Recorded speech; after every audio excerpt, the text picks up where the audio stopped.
আসসালামু আলাইকুম guys, welcome back to my new blog. তো গাইস, আজকের ভিডিওটি বানানোর মূল উদ্দেশ্য হচ্ছে ইপটিজিং এর কারণে ইপটিজিং করলে আপনারা কিভাবে সেটা প্রতিরোধ করবেন, এই ভিডিওটা দেখলে বুঝতে পারবেন। তো চলুন ভিডিওটি শুরু করা যাক। তো আমাদের চ্যানেলটি যারা এখনো সাবস্ক্রাইব করেন নাই, চ্যানেলটি সাবস্ক্রাইব করে দিবেন। ভিডিও ভালো লাগলে অবশ্যই লাইক কমেন্ট করবেন। তো চলুন ভিডিওটি শুরু করা যাক।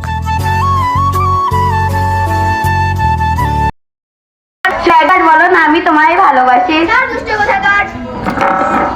কি জামাত বেড়ে গেছে? আমি কি দেখতে খারাপ নাকি? আমার বাবা এই এলাকার চেয়ারম্যান। আমার বাবা যদি রাতকে দিন বলে দিনকে রাত বলে, তাহলে সেটাই সঠিক। তোর মতো মদ খোর গাঁজা খোর ইফতিজিং আমি চাই না। ছাড় আমার পথ। কি তুই আমাকে থাপ্পড় দিলি? চেয়ারম্যানের ছেলের গায়ে হাত তুললি, আমি তোকে দেখেই ছাড়বো। যা যা যা যা। শুন বান্ধবী, আজ আর স্কুলে যাব না, চল বাড়ি চলে যাই।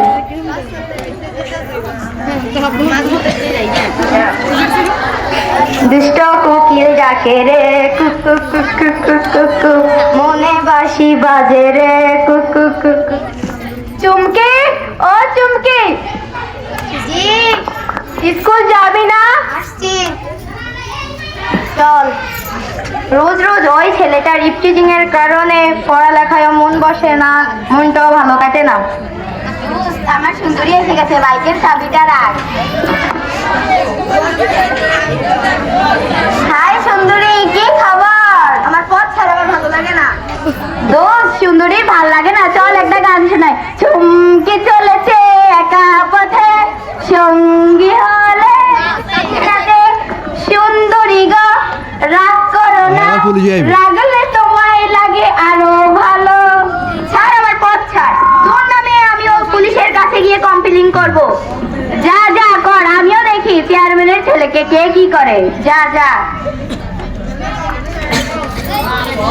ম্যাম আসতে পারি? তোদের আসতে তো দেরি হলো কেন? ম্যাম আমাদের কথা একটু শুনবেন? না, তোদের কোনো কথা শুনবো না। প্লিজ ম্যাম একটু শুনেন। ঠিক আছে, যেহেতু এত করে বলছিস তাহলে বল। ম্যাম, প্রতিদিন আমরা স্কুলে আসার সময় একটি ছেলে আমাদের ইপটিজিং করে, এই জন্য আমাদের আসতে দেরি হয়। কোন ছেলে? চেয়ারম্যানের ছেলে। ওর নামে তো অনেক কমপ্লেইন আছে, আমি আজকে পুলিশের কাছে কল করে জানাবো। হ্যালো, এটা কি পুলিশ স্টেশন বলছেন? জি বলছি। আপনি কে? আমি Anwar Ali memorial school and college থেকে সামদানু ম্যাম বলছি।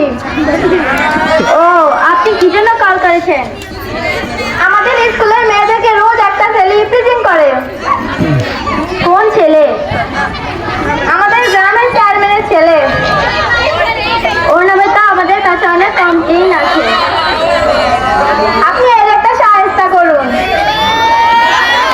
আচ্ছা, চেয়ারম্যান সাহেব বাড়িতে আছে? জি আছি, বসুন আসুন।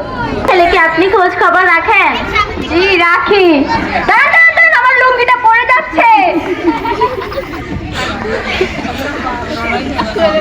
বলুন। আপনার ছেলে যে রাস্তাঘাটে মেয়েদেরকে ইপটিজিং করে? আরে ও তো ছোট মানুষ, একটু একটু তো করবে। কি আপনার ছেলের দোষ আপনি লুকিয়ে রাখছেন? বাবা, ও বাবা বাসায় আছো?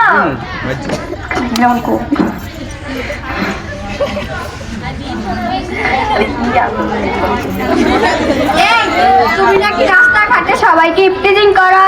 বাবা, তুমি আমাকে থাপ্পড় দিলে।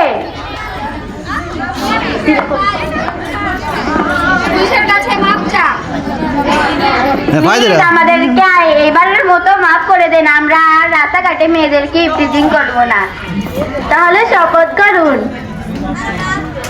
শপথ।